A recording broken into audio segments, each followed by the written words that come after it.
Hello, good morning. Today is Saturday, so maaga kaming gumising ni Mrs. Kasi doon tayo magko-coffee sa Pickering Beach. Sa Pickering Beach. So dadaan kami ng Tim Horton and then dadalhin namin yung coffee doon sa beach while having a coffee in the morning. So sasamahan ko na habang nagko-coffee kami dinala ko yung fishing rod ko. Just in case. Just in case na kundi habang nakaupo, nagpipishing ako. Hindi mo nadali upo na asawa? So, pwede naman natin dalhin yung upuan, isang upuan. Kahit yung isang upuan, dalhin mo. So, yun, dalhin ko na lang siguro yung isang upuan para may upuan si Mrs. habang nagpipishing ako. So, yun, samahan niyo ako, Taya.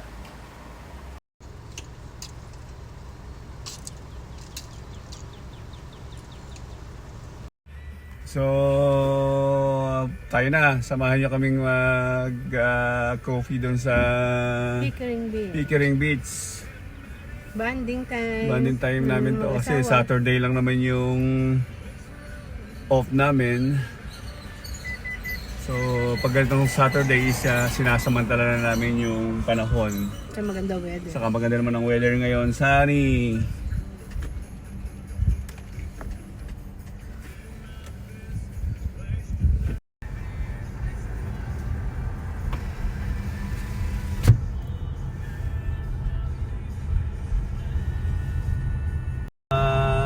Kargamento na dinideliver dito sa Canada. Lagi namin to nakikita tuwing dumadaan kami sa may tulay na to.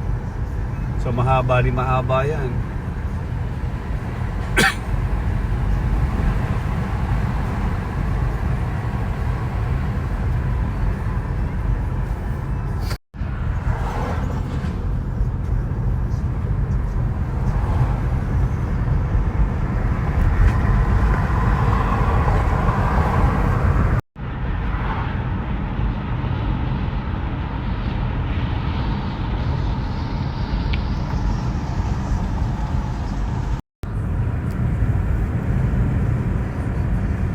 Mga ilang minutes to na wala din sa atin.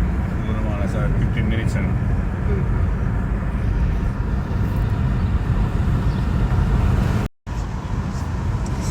Sikat ang araw.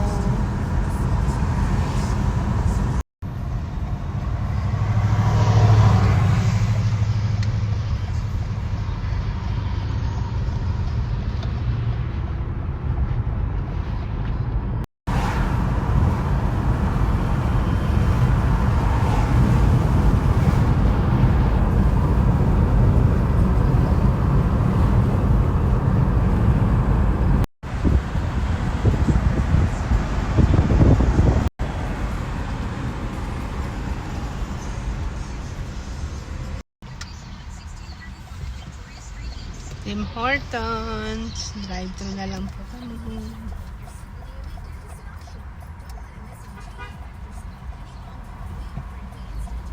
Dito ba yan? Oo, dyan. Dito? Oo, doon o, dito.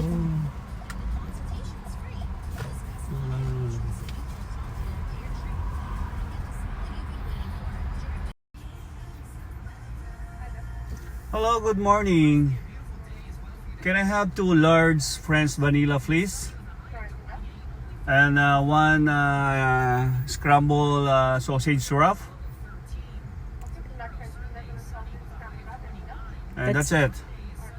Thank you very much. So nag-drive-thru na lang kami dito sa Tim Horton kasi para hindi na kami pumasok doon sa loob. Then so ito na kasi yung way na papunta ng beach. Doon sa may sakyan na yon, doon didiretso lang. Siguro mga 5 minutes na lang dito or 3 minutes. So kasi dito sa Canada is hindi mo na kailangan ng cash or card or kahit gamitin mo yung cellphone mo. Titatap mo lang. So napaka-easy niya kung order ka, napaka-accessible.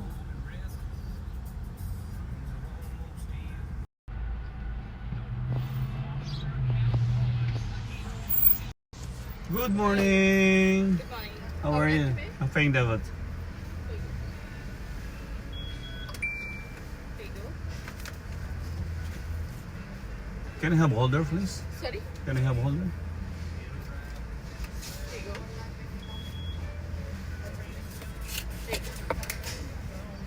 to wait for your wrap. Yeah, sure. So large coffee yung in-order namin. Hey, thank you so much. Have a good day. Can I have 2 ketchup, please? Sure. Here you go. Thank you very much. Have a good day.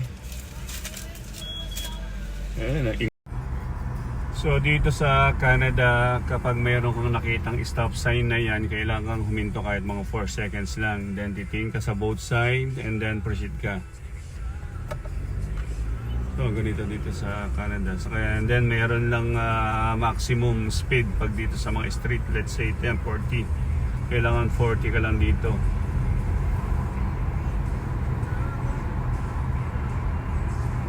So ito na yung beach na pupuntahan namin ni Mrs. Medyo mataas ng araw.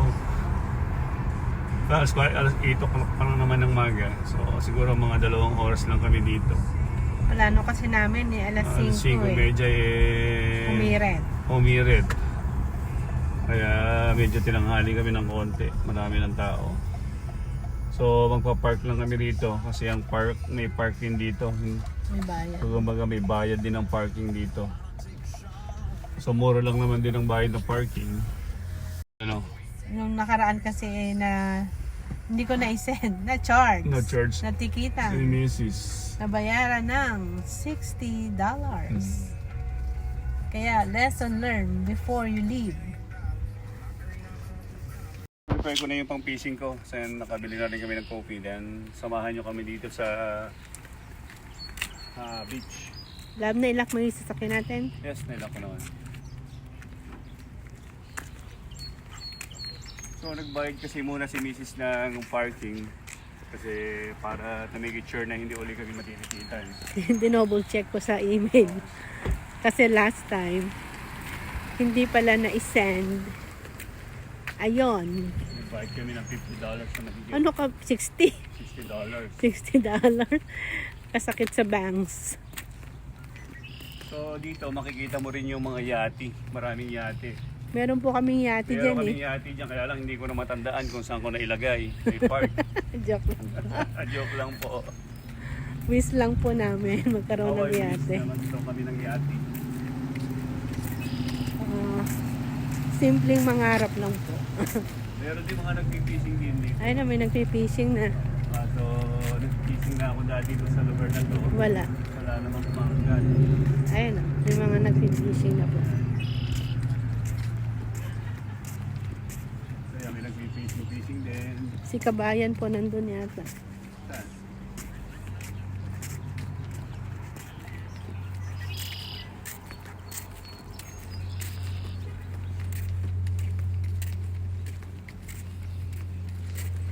Coffee.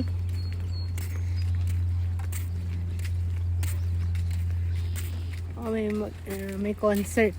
Ah, Thursday, July, and may August. concert. Thursday, 7 p.m. Millennium Sphere. Nick Johnson.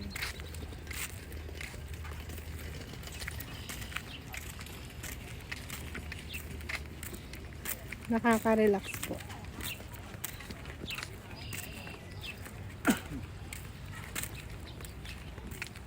Nagpo-coffee muna tayo. Gusto mo? Coffee muna tayo lang. Kaya siguro na ako.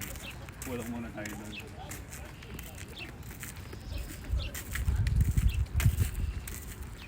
So, how many times na tayo nagpunta rito? Maraming beses nasa ako. Baka 8 times. Tignan niyo po, ang ganda oh. Mamaya na lang po uli.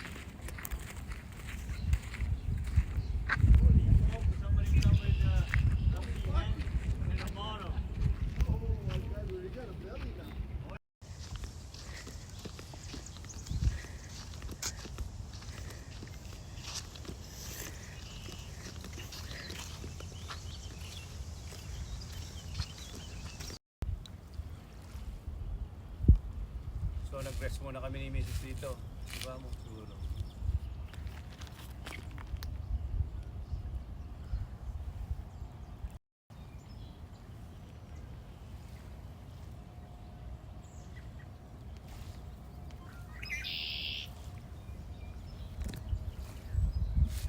Diba mo?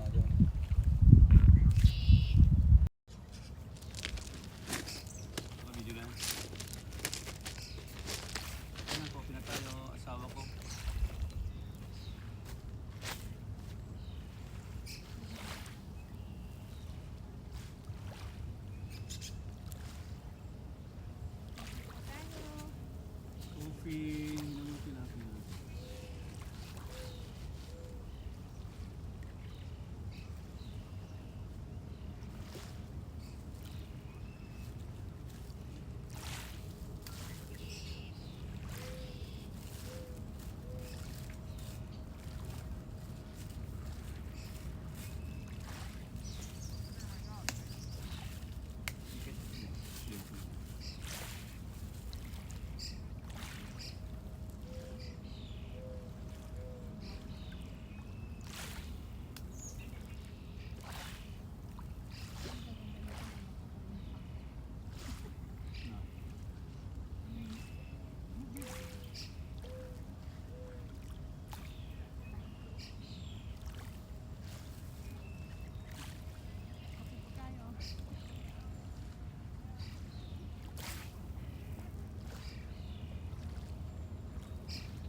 Yes, nagre-rest lang po kami ng konti.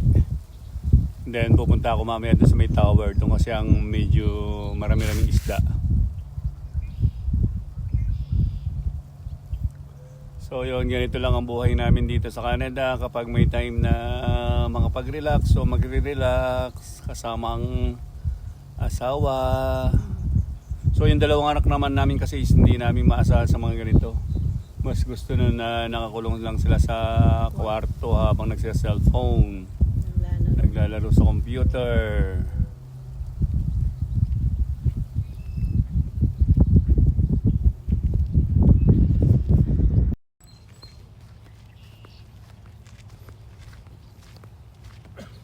Diyan po magpipishing ang aking asawa. Kaya na po siya, naglalakad.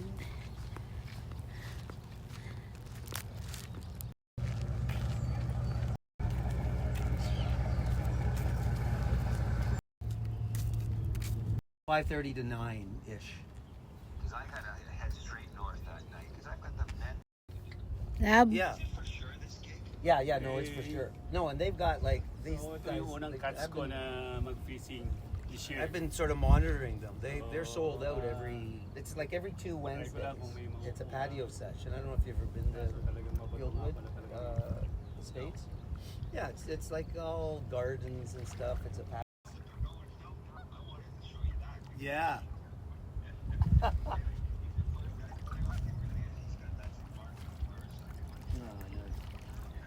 Is that what you're playing? Are you playing the Martin? Fantastic. Hello. And so, am I thinking? So, if Jeremy salamat sa panunod ng maikli namin video. would be a nice. Sana lagi niyo kaming suportahan. Paki-like and subscribe na rin po yung aming channel. Bye-bye po. We love you. Yeah. So he really wanted to. He said to me in our little walks on the lake, he'd like to spend a little more time swimming. You know what? Just like Nike. You know that?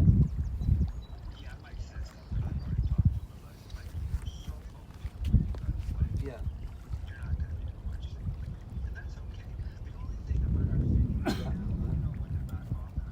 Yeah. Terrible. Eh?